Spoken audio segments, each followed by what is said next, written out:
नमस्कार, मैं हूं रत्ना और आप देख रहे हैं सी न्यूज भारत। आइए रुक करते इस खबर की ओर।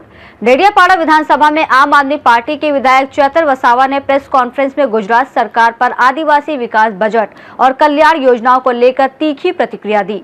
उन्होंने बताया कि गुजरात में 1.25 करोड़ आदिवासी रहते हैं, लेकिन 2024 और 25 के लिए आदिवासी विकास फंड के लिए केवल 5,425 करोड़ रुपए आवंटित किए गए, जबकि सेंट्रल प्लानिंग कमीशन के अनुसार 15% आबादी के लिए 17.57% फंड का प्रावधान होना चाहिए।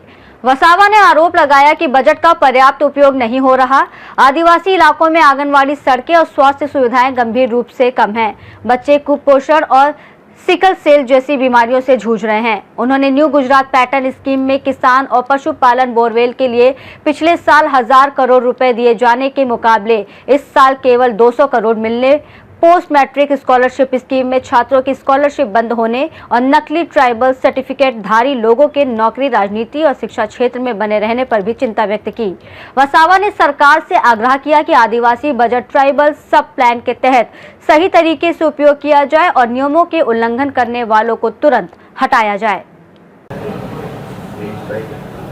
आज विधानसभा सन्मान्य गृह में आदिजाति विकास विभागना मंत्री श्री मांगणीओ लईने आव्या छे, त्यारे एमां चर्चामां मैं पण भाग लीधो अने सरकारश्रीनुं ध्यान दोर्युं के जे प्रकारे गुजरातमां 15% आदिवासी समुदाय वसे छे, 1.25 करोड़ जेटलो आदिवासी समाज वसतो होय, आपणे जे विधानसभामां बेठा छे, विधानसभा होय, सचिवालय होय, हाईकोर्ट होय, कलेक्टर कचेरी होय, एसपी कचेरी होय के जिल्ला पंचायत होय के आ गुजरातना रोड रस्ता होय, तमाम जग्याए आदिवासी समाजे पोतानो परसेवो आपीने आ गुजरातना विकासमां एमनुं खूब मोटुं योगदान छे।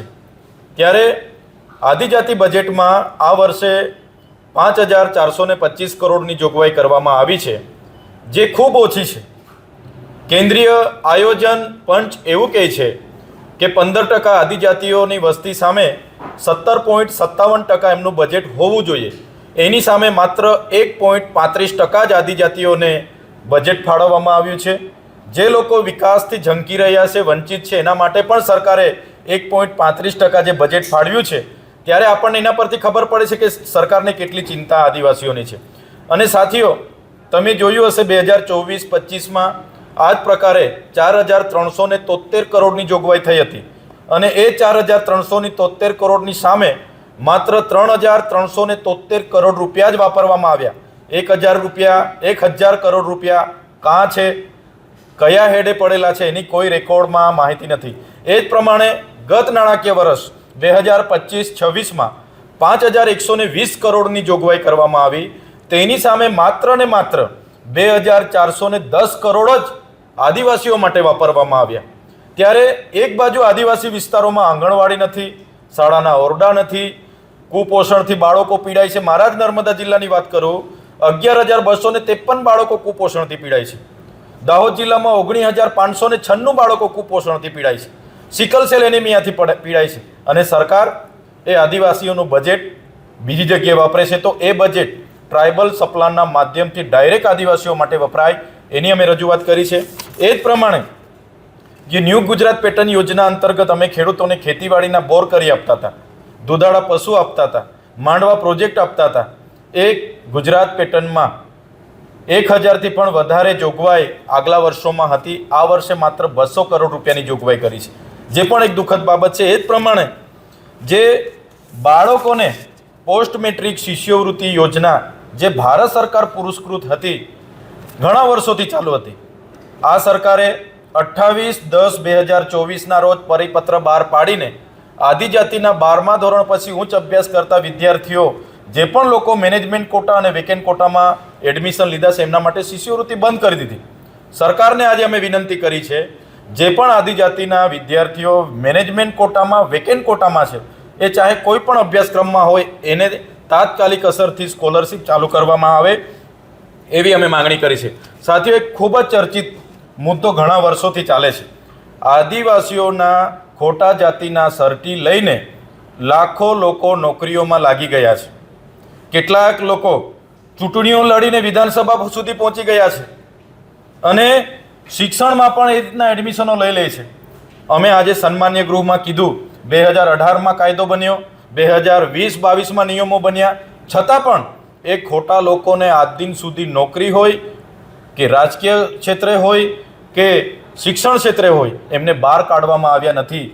ગુજરાત સરકારની વિભાગીય વિશ્લેષણ સમિતિ તાત્કાલિક અસરથી એવા લોકોને બહાર કાઢે એવી અમે સરકારશ્રીમાં રજૂઆત કરી છે. આદિવાસીઓનો અંબાજીથી ઉમરગામનો વિસ્તાર એ સમગ્ર શિડ્યુલ એરિયામાં આવે છે. એને બંધારણની કલમ 13(3) ક અંતર્ગત ત્યાં રૂઢિગત ગ્રામ સભાઓને પાવર આપવામાં આવ્યા છે. પૈસા એક્ટ 1996 અંતર્ગત ગ્રામ સભાને સર્વોપરી ગણવામાં આવી છે. ન વિધાનસભાના લોકસભા સબસે ઊંચી ગ્રામ સભા. આજે મેં વિધાનસભામાં સરકારશ્રીને કીધું અંબાજીથી ઉમરગામ વિસ્તારમાં એ ચાહે અંબાજી હોય, એ ચાહે કેવડિયા હોય, માલસામોટ હોય, ડમલાઈ હોય, વાલિયા હોય, આંબાડુંગર હોય કે નસવાડી હોય, દરેક જગ્યાએ આદિવાસીઓની જમીનો વિકાસના નામે બારોબાર લેવામાં આવે છે. સરકાર તાત્કાલિક ધોરણે અટકાવે. જ્યાં સુધી ગ્રામસભા પરવાનગી નહીં આપે, સહમતિ નહીં આપે, ત્યાં સુધી કોઈ પણ પ્રોજેક્ટમાં આ પ્રકારની જમીનો ના લેવામાં આવે એની આજે વિધાનસભામાં અમે રજૂઆત કરી છે. માન્ય મંત્રીને પણ કીધું છે કે જે વન અધિકાર અધિનિયમ 2006 જે કાયદો બન્યો કે ભાઈ જંગલ જમીનમાં રહેતા આદિવાસીઓ જે જંગલ જમીન ખેડે છે એમને એમના દાવાઓ આપવાના, એ જમીન એમને આપવાની. ત્યારે સરકારે શું કર્યું? એ કાયદા અંતર્ગત ઓફિસોમાં બેસીને ડિવિઝન હોય, પ્રાયોજના વહીવટદાર હોય, ગીર ફાઉન્ડેશન હોય કે કલેક્ટર કચેરી હોય, ઓફિસોમાં બેસીને કોઈને 10 ગુંઠા, કોઈને 20 ગુંઠા આપી દીધી છે. આજે સન્માન્ય ગૃહમાં મેં કીધું વન અધિકાર અધિનિયમ માટે જે લોકોએ સનતોની માગણી કરી છે એવા લોકોને કેટલો કબજો છે, એનો 5 એકરનો કબજો હોય કે 8 એકરનો કબજો હોય, એ કબજા પ્રમાણે માપણી કરીને એને એ જમીન આપી દેવામાં આવે એની માંગ કરી છે. અને સાથે સાથે જે ગુજરાતમાં આદિજાતિઓ માટેની વન અધિકાર અધિનિયમના પેન્ડિંગ દાવાઓ છે સત્વરે સરકાર એ આદિવાસીઓને એમના અધિકારો આપે એની પણ મેં માંગ કરી છે. સાથે સાથે ખૂબ જ મહત્વની બાબત, નર્મદા ડેમનું પાણી સુજલામ સુફલામ સોની યોજના મારફતે સૌરાષ્ટ્રથી લઈને ઉત્તર ગુજરાતથી લઈને કચ્છ સુધી પહોંચાડવામાં આવ્યું છે. જે ડેમ બન્યો એના વિસ્થાપિતો નર્મદા જિલ્લામાં જ વસે છે, એમની વસાહતો છે. એક બાજુ ઉકાઈ ડેમના વિસ્થાપિતો ત્યાં વસે છે નર્મદા જિલ્લામાં, એક બાજુ કરજણના વિસ્થાપિતો વસે છે. એમને પણ એમનું બાકી વળતર આપવામાં આવે અને એમને નર્મદા ડેમનું જ પાણી ત્યાં આપવામાં આવે એની પણ મેં માંગ કરી છે. માન્ય મંત્રીશ્રીએ અગાઉ અમને કીધું હતું કે ડેડિયાપાડામાં અમે ગંગાપુર ડેમ બનાવવા માટેની માંગણી ત્યાંથી આવી છે, બનાવવા ઈચ્છીએ છીએ. ડેડિયાપાડા તો એક બાજુ નર્મદા, ઉકાઈ ને કરજણ ત્રણેય ડેમને અડીને આવ્યું છે, તો એ ડેમનું જ પાણી ડેડિયાપાડાને આપવામાં આવે, નહીં કે નવો ડેમ બનાવીને આદિવાસીઓને ડૂબાડીને એમની જમીન લઈને એમને વિસ્થાપિત કરીને સ્થળાંતર કરીને ફરી એ જ પ્રકારે અન્યાય કરવામાં આવે. એટલે જ્યારે પણ સિંચાઈની સુવિધાની માંગણી છે તો નર્મદા ઉકાઈમાંથી જ આપવામાં આવે એની પણ મેં આજે માંગણી કરી છે.